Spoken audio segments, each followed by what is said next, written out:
Ian Lindsay of Lindsay and Associates has played an active role in the local community since 1979. He has been with RE/MAX, Vancouver Island's most advanced real estate business network, since 1996, marketing and selling residential, rural, strata, recreational, investment, and project development real estate. You'll find true real estate professionals at ianlindsay.ca. Welcome to Nonpartisan Hacks Train Edition. I'm Joel Grenz, a councillor with the City of Parksville. And I'm Sean Wood, a councillor with the City of Parksville and 2026 mayoral candidate. We are here on the Island Corridor Foundation, a high rail, what do we call this thing, Thomas? A high rail vehicle. High rail vehicle. We have Thomas Bevan, Executive Director. What's your title, CEO? CEO formally, but Sure. you could call me the conductor. Sure. Yeah, where's the conductor's hat? I left it at home. Okay. And we also have, you won't be able to see him, but we've got Tyler driving the high rail here, and we're about to cross Alberni Highway, actually. And so we'll try not to get into a train derailment situation. No, we're not going to do that. And while we wait to cross, Thomas, explain to our listeners what the Island Corridor Foundation is. So the Island Corridor Foundation is a nonprofit charity, federally registered, and it is the owner of the old railway from Victoria to Courtenay, Parksville to Port Alberni, and it's a collective of 14 First Nations and 5 regional districts who are our members and who we report to steward these lands, to care for these lands, and to make sure that something happens on these lands. Okay, so, and who are the owners, did you say? Who are the owners of this corridor that the rail is on Vancouver Island? So the owners are our members, who are the 14 First Nations and 5 regional districts. Okay. And the existing rail runs from where to where? The existing rail runs from Victoria to Courtenay and Port Alberni to Parksville. Okay, very cool. And this was originally came about through a land grant back in the day? I think it was about 20% of Vancouver Island was granted to Dunsmuir to build this railway that brought Canada into Confederation and connected the east coast of Vancouver Island and the settlements that were there at the time, like Nanaimo and Ladysmith, and it basically connects most of the towns to this day. And I think about 80% of people who live on Vancouver Island are about 10 kilometers from the corridor. A lot of people have it go through their backyards, actually. And give us some background on what the train vision kind of used to be and what it was when it was operating kind of in its most full state, maybe. Well, it was really a resource railroad, and pretty much the majority of the big timber and the coal was taken out of these lands and brought to Tidewater using this railroad. So it was a tremendous wealth extraction vehicle. And then after the trees were cut and the coal wasn't really needed anymore, it didn't get a lot of investment. And so for the past 50 years, less and less and less has been happening on this corridor. And that was done on a vehicle like this, right? No, I think they would have had actual trains and actual freight going, and there still is a small freight operation in Nanaimo. Actually, the majority of propane on Vancouver Island goes through the Nanaimo section, about 10 kilometers, and so if you're in the North Island using propane to heat your house in the winter, you're actually connected to this railroad in quite a real way to this day.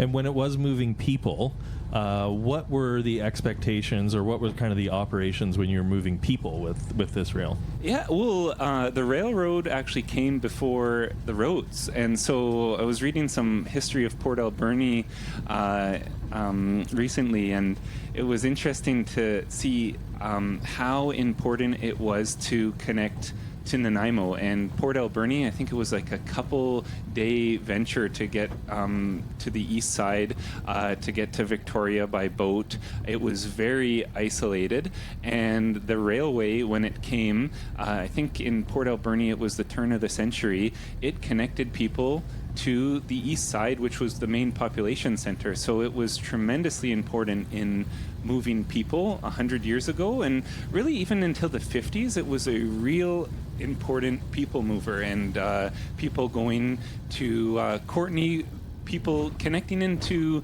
Nanaimo and the steamships and the CP boats that would go back and forth from Nanaimo all across the Salish Sea were connected into this railway too.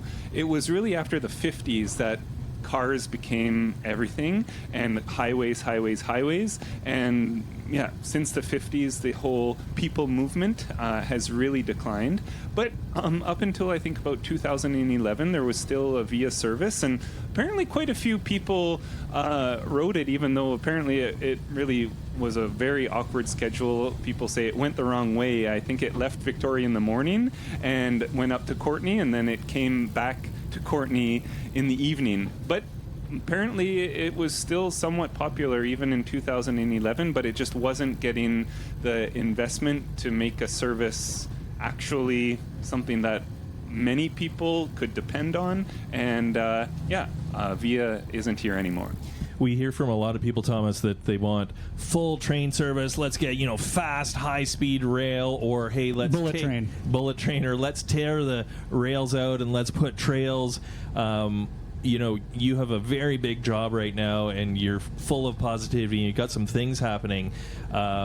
What do you see as the future vision? And we've kind of talked about this in our other podcasts as well, but now we're actually on the rails, which is cool. What is the kind of the current vision that you can see us using the corridor?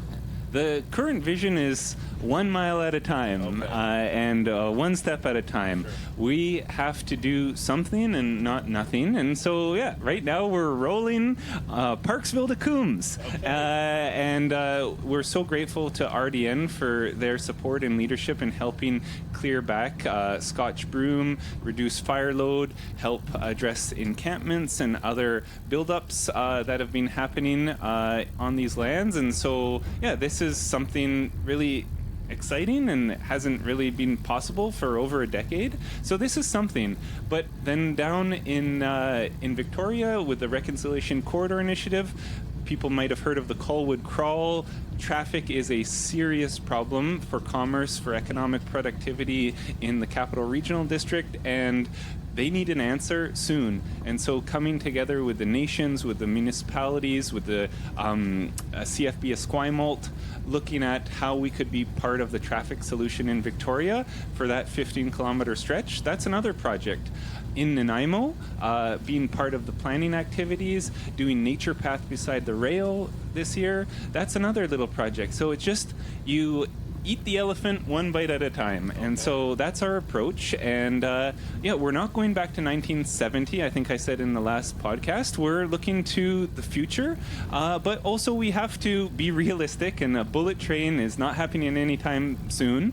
They're having a hard enough time connecting Quebec City to Toronto. And so I wouldn't get your hopes up for a bullet train. You have a train along the West Coast as well, same issue in California. So it's the art of the possible, and we're trying to look at what we actually can do. We can address the vegetation. We can help tourism experiences in Port Alberni. The APR were so thrilled that they've almost doubled the amount of experience for their heritage train and go to the famous Barclay Hotel now from the waterfront, and potentially working with Tishat and Hoopicheset, they can go even further and connect to the McLean Mill and some of the beautiful territory up at the Lookout and Loon Lake.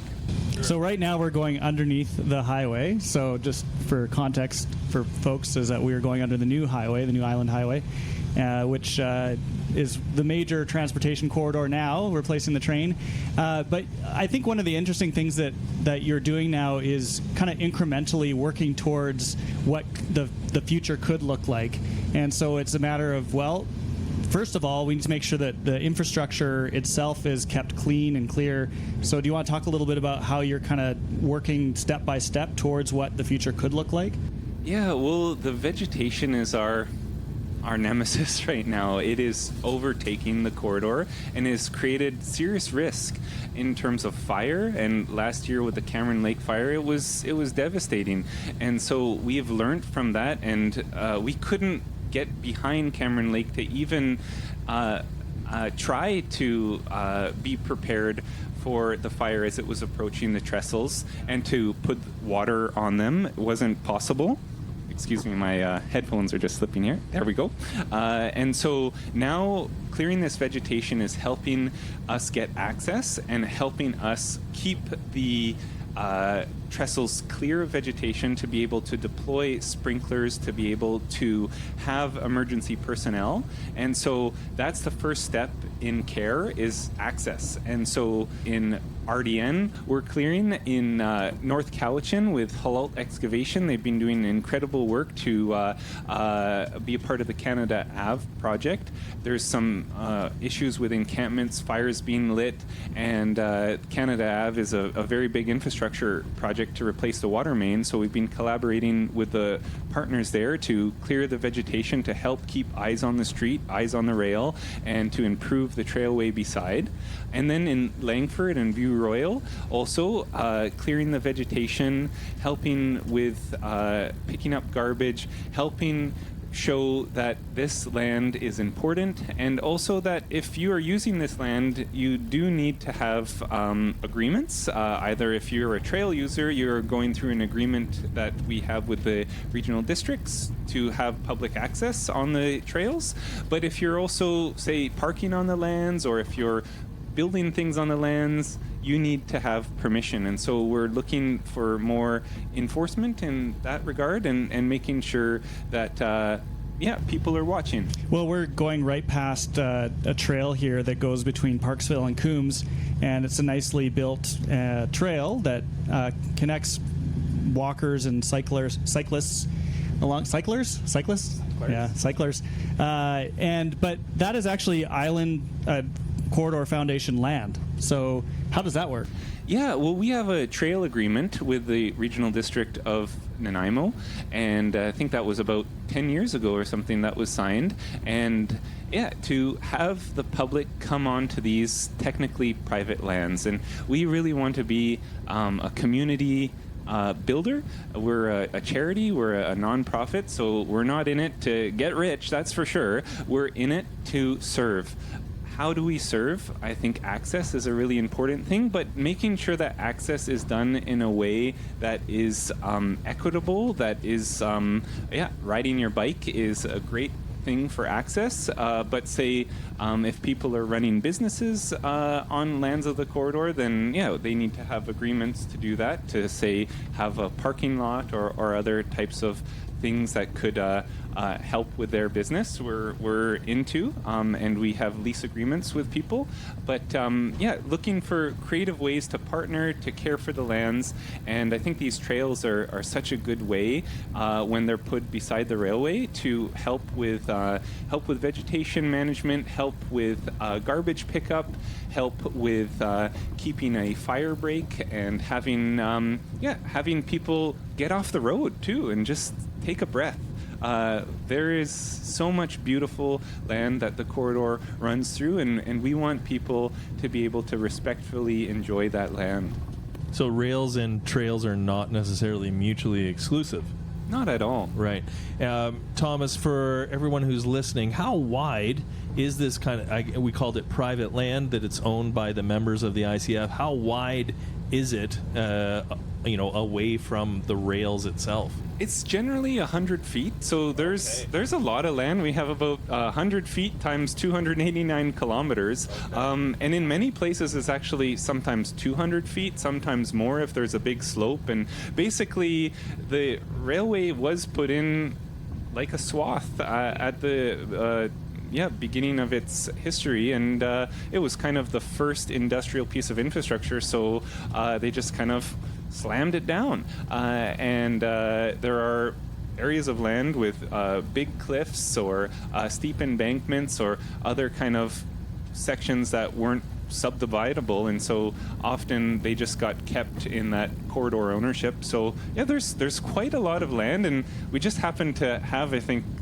the most highway frontage land too. We're always beside something with this corridor. It's a bit of a theme, and with the old island highway and that we're often beside it. So how do we have lands that are actually kind of complementary, and having highways have a lot of eyeballs with people going by, a lot of frontage, and so there's lots of opportunities to work collaboratively with our adjacent neighbors and to have some of the lands used by them and under agreement with us. And also it's an opportunity to generate revenue because, managing this amount of land, cutting this amount of Scotch broom is expensive. And so the times are tight for everybody, including us. And so we need to find ways to be financially sustainable. And that means if people have the ability to generate revenue on these lands, then they also need to be able to pay for the agreement, and we put all of that money into our operations, so keeping these lands in good shape, keeping the Scotch broom down, keeping the ditches clear, and making it beautiful. Really, it's not really just about like placeholding or like retaining or keeping this thing, the whole line, as a railway line necessarily. It's about a diversity of opportunities along the corridor. It sounds like. Absolutely, yeah. And utilities, there's a lot of water pipes in the corridor, which is another great opportunity. 100 feet is quite a wide width, and how can we fit as much into that as possible in the short, medium, and long term?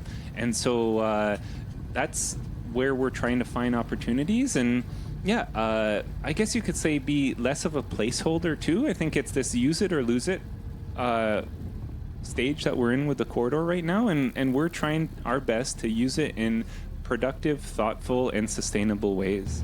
Well, going back to what Sean was raising there a bit earlier too, it does feel sometimes like there's a feeling that the corridor is just kind of waiting for one day for the federal government or provincial government or a combination of both to turn it into a rail line again. But you're not sitting back waiting for that to happen, it sounds like. You're doing other stuff. Nature always wins, and if you don't do anything, nature takes it back. And that's a good strategy for certain things and places, but if we want to have infrastructure on this corridor, we need to work for it. And so that's the attitude that we're taking, and we would welcome support from all levels of government. If anything happens, it is because people work together, and big things happening is going to take higher levels of government. So we're doing our best to do little things that make a difference. We're always there and ready and wanting to engage with higher levels of government. But we can't wait for the Scotch broom to keep growing. I'm thinking of a fire chief from Dashville, Nick. He builds his own model railroads. He's a huge railroad guy. When it was running with passengers, Thomas, I think just the route that it took, there were actually some pretty slow speeds to get people over the Malahad, and you'll know your locations better than my memory would tell me. But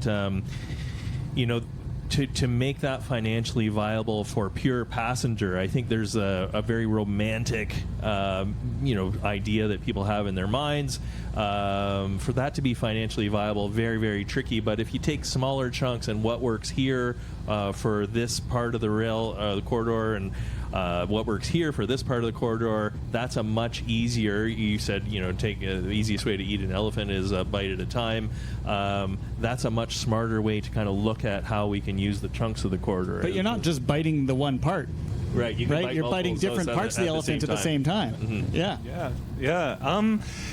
And looking to our strengths, and I think that's where we've really made great progress, is we've looked hard in the mirror and said, where can we make a difference? Where are we actually useful? And let's go for it. And so down south, for example, it's just 15 kilometers out of the 289, but boy, oh boy, is it ever important to figure out how to make those 15 kilometers work, because those 15 kilometers are the way the crow flies. And it's about 20 minutes from from Langford to Vic West. And with the Colwood crawl, and if there's an accident, that can take over an hour or more on the highway to do that same distance. And so that is a perfect location for higher capacity movement, and with the right approach with the nations, looking at how we can share prosperity, how we can genuinely listen to the serious concerns that they have of the rail going through their reserve and the accommodations that can be made, then yeah, we can all do this together. And that's that 15 kilometers. And then in other areas, yeah, does it make sense to be investing millions and millions of dollars in remote places? Maybe not, but I would say in Nanaimo, where I live, Nanaimo is becoming a real city, and the traffic might be not that bad today, but all of that growth and energy from the Capital Regional District is coming to Nanaimo, I think, in terms of the population growth that Nanaimo is seeing, the urban intensification. And so how can Nanaimo now think of urban infrastructure that it's helping its vision to become a real player on the West Coast? But can the ICF also be a bit of an economic driver in terms of creating economic opportunities along the rail line? Maybe it's a good chance to talk a little bit about some ideas for between Parksville and Coombs. Tourist opportunities, ways to create new experiences that would drive more economic activity. Yeah, I think in particularly, like you mentioned, tourism, and these lands are well located. And so in Coombs, we actually have the corridor right there, and people who've been to Goats on the Roof on a Saturday in July with the beautiful sun out, it is packed. And it is July. Right now. It's not Saturday. Oh, it's not Saturday. Not Saturday. Okay, that's what it is. And yeah, it's just a bit of an overcast day. And I think when we arrive in Coombs, there'll still be a number of people.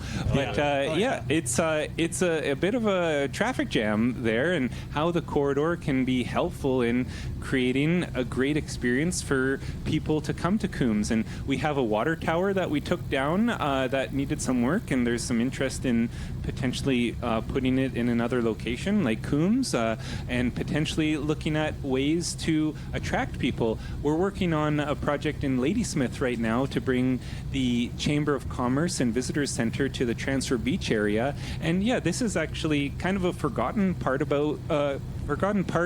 Ladysmith is this old railway facility down by the waterfront. Most people, when they go to Ladysmith, think of the charming little town on the top of the hill, but Ladysmith has this incredible waterfront. And yes, there's the beach there where they have the Galleria and concerts, but then the whole area of the Uplands stretch where they've now created the Blue Arts Building is phenomenal, and our railway can be a real driver to more activity happening in this little nook and cranny, and bringing more excitement, more activity, more markets. Less Scotch broom. Yeah, that's a good pitch right there for sure. Maybe you did touch on the water tower. What's the story on that? Yeah, well, it's one of the last water towers from the old steam days of the railway, and it was retrofitted there. It was actually moved, I think, from somewhere near Cameron Lake about 20-ish years ago. It needed some work, and so it had to come down, and we worked with the E&N Rail Division, the Heritage Rail Division, and the City of Parksville to bring it down, and it's just in temporary kind of storage in a fenced-off area. And yeah, we'd love it to be put back in a structurally sound way somewhere on the island. I think it's a really neat heritage piece, and it could also be something of a kind of a beacon for activity in terms of come check this new neighborhood out, or this new market out. Maybe we want to even put goats on the roof of the water tower. Oh, goats on the water tower roof. Yeah, why not? Yeah, let's put goats on every roof. Put goats on everything. Well, the water tower, so there's going to be a new life for that to come, it sounds like. The question is where, maybe right now, and needs to get a little bit of renovation done to it, and then it will see a new lease on life. Yeah. Okay, amazing. So we're on this. I did want to talk about what we're on right now. Can you tell us a little bit about this high rail vehicle we're driving along? Yeah, so it's technically a maintenance of way vehicle. This is how railway workers all across the continent do work, is they go in these trucks. This is I don't know my trucks like the back of my hand, but I think this is something like a 750 or maybe a bit bigger. It's a Continental, I think. Okay. It's like a 10-ton truck. It's a big truck that drives on the highway like any other truck. It has a crane. It has a whole bunch of air equipment attached to it, and it also deploys rail wheels, so that they're basically like training wheels that allow... It's like a transformer, basically. It's a transformer, yeah, that transforms to be able to roll on the steel. So the tires are the actual point of contact for movement, and the steel... The tires on the road. The tires on the road are also driving on the steel rail to give us propulsion, but the steel training wheels are keeping us on the rail, so the driver actually doesn't have to do any steering. It is locked into the rail place, and we actually brought a bus to Port Alberni that has the same deployment system, same technology, and it can carry 40 people, I believe, instead of we're 3 right now. We could have 40 of us. Yeah, well, we could almost fit 40 on... Well, yeah, if we got a little bit cozier. But that's another idea we've been kind of thinking about. How can we get more people, again, enjoying these lands, enjoying these experiences? Going from Parksville-to-Coombs, we're not exactly providing an express service here, but yeah, it's a beautiful service, though. It's very scenic, and where people are walking and cycling along here as we go, and beautiful views out the windows for sure. If we had a little ice cream here, and we could have a bike rack, and then we could bike back to Parksville. Yeah, absolutely. And that would definitely be, going back to the economic activity thing, creating a little bit of a loop between Parksville and Coombs. Coombs is obviously one of the most popular destinations for tourists to visit, but usually they'll be staying in Parksville or somewhere around that area and come to Parksville, get on the bus or train-ish vehicle. And bus train. Got to coin a phrase for it, a name for it or something, and go to Coombs. Betsy, the bus train with the goat on the roof. The train has a goat as well. Yeah. Everything has goats. Yeah. Thomas, I was thinking back to when you were talking about the members who, I guess, own the property of the 100 feet wide around the corridor, around the rails. So it's not public property, and when any utility or a business or anyone else is using the property, you might get a little bit of kind of rent from renting that chunk of property out, and that revenue, how does that help you do your job, the little bits of revenue? Yeah, so that revenue helps us do work in the spirit of our nonprofit structure. And so in a nonprofit, you're supposed to have revenue equal expenses. And so if we want to spend more money on the corridor doing work, making these lands more accessible, then we need to generate more revenue. Sure. We've been very lucky and grateful to have being provided support by some of the regional districts, some of the cities as well. But yeah, we really recognize the hard economic times, and yeah, we need to stand on our own 2 feet, and we need to get there, walk before we run too. But I think there's plenty of ways to be strategic, to hustle, and to be an actual productive contributor to our economic position on the island, especially if we're looking at low-hanging fruit. And so we're starting to get there. We actually had a really good year this year. We just had our AGM, and our financial numbers are looking pretty good. We spent more than we ever did, but we also made more. And so we're looking for opportunities for revenue generation up and down the island. So if you have RVs to park, if you have cars to sell, if you have other creative ideas, please talk to us. We're open for business. Yeah, so I was going to ask, actually. So if people have ideas for what they'd like to see happen along the corridor. Is that something you're open to? People Definitely. come and pitch. So you're doing like a Dragon's Den sort of thing where people come and pitch their ideas? Oh, maybe we could do Dragon's Den on the rail. Yeah, there you go. Goat's roof. The goat's roof. The goat's roof in the den. Yeah. I was trying to imagine that all of the demographics out there, if we did interviews with them, would you like to see train back running here on Vancouver Island? Would you like to see the rails ripped out and like to see more trails? Or would you like to see both? I don't think we would talk to very many people who don't want anything. They don't want any trail. They don't want any rail. They don't want anything, just have it overgrown. And so regardless of how people feel about the corridor, whether it's trails or rail, I think it would be good for people to understand that any little bit of revenue, whether it's parking on the corridor property or anything to do with the corridor, any little bit of revenue helps you kind of do your job and bring the whole corridor back to life in the variety of ways that it can be brought to life on the different chunks along it. But it also means like not having to get tax dollars to pay to support the rail just for placeholding it. So to actually have economic activity that's happening along the rail, driving community benefit along the rail line, and also itself getting revenue. I love where you're heading with that. Is that where you're heading? Yeah, definitely. Again, we got to walk before we run, and we, especially in the context of the Shared Vision project, which was $18 million that was very generously provided by the province of BC and its taxpayers, and that has provided a whole new breadth of life to the corridor. So we're really thankful that those funds were provided by the minister about, I think it was 3 years ago now. But yeah, that's not going to last. Those funds were provided to our members to look at opportunities of the corridor, and now some of those opportunities are starting to be actioned, like the vegetation management and the low-hanging fruit. But yeah, what are we going to do in the medium to longer term, and how can we stand on our own 2 feet is super important.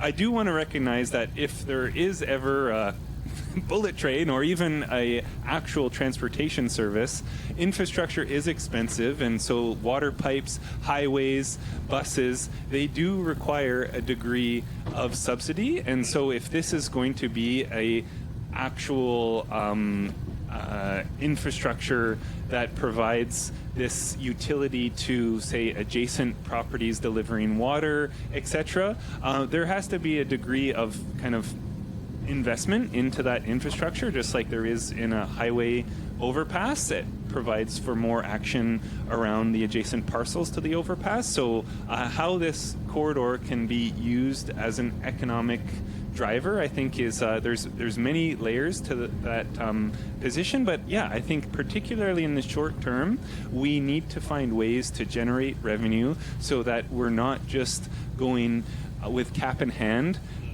from election cycle to election cycle. Rail is something that captures the imagination. I think there are children's stories about them, and there's just such a mythology around rail. And I think a lot of people really want to embrace rail and what it can be. Can they get involved in ICF? Like, how does this work? And what kind of partners do you have? Yeah, well, we have partners throughout the island with the First Nations and regional districts that are our members, and we are ever more so communicating to the public with our newsletters and our annual general report. We are just a small but mighty team of 4, so I think we're approaching 900,000 islanders, so we can't talk to everyone and have coffee with everyone tomorrow. Can people get involved? People can reach out. People can be involved in the Shared Vision project and the different engagements that are happening through that project. But also, if you have business ideas, please email us at info@islandrail.ca. Make proposals to us. Like I said, we're open for business. We want thoughtful ideas. We want to partner with people. We have to do this together. together. And so also volunteers. There's many people who are just so committed to these lands and this project. They go and they pick up garbage. They cut some of the Scotch broom. Yeah, like broom busters in our area. I actually had a great conversation with a woman who's leading this vision to bring back Chinatown in Nanaimo, and people might not be aware that there were 3 Chinatowns in Nanaimo, all of which burnt down, and the last fire in 1960, they basically never rebuilt. And so I think there's one last building of Chinatown at Heckett and Kennedy. And so she's put this public art acknowledging the 3rd Chinatown, and she has this vision of bringing back Chinatown and having Chinese gardens, Chinese types of events, and the corridor, we're starting, it's kind of around these bluffs on Heckett Street, where we actually have a nice little piece of land between Heckett and Farquhar, that maybe we can make that into a park, a community-driven park. And so this woman with the Chinatown Society has been leading engagement on that. So yeah, tell us your stories of the corridor. How can we make these lands more visible and cared for? Like I said, we have to do this together.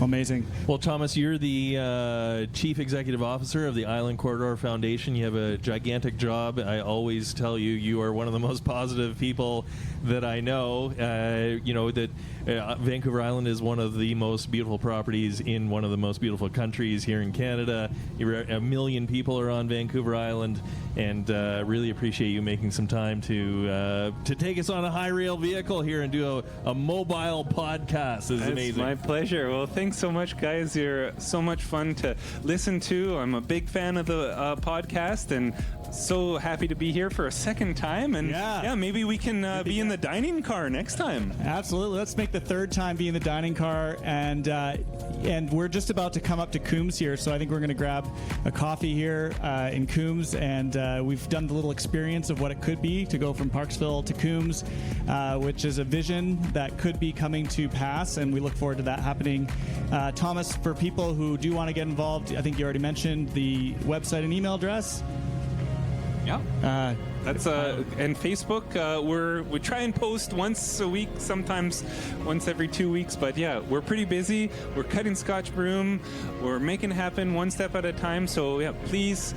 We appreciate people's patience, and yeah, let's pick up garbage and cut broom. Amazing. What's your website, Thomas? islandrail.ca. There you go. See, I was trying to prompt him there. Yeah, we have to shout out to Tyler, who was driving the entire time while we're just talking back here. So big shout out to Tyler. Thanks so much. Yeah, thank you, Tyler. And I saw that he was like racing someone who was running along the path next to us at the same time at about the same speed.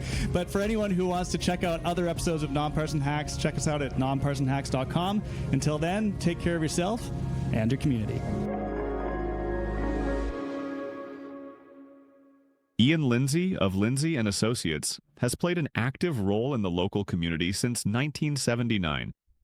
He has been with RE/MAX, Vancouver Island's most advanced real estate business network, since 1996. Marketing and selling residential, rural, strata, recreational, investment, and project development real estate. You'll find true real estate professionals at ianlindsay.ca,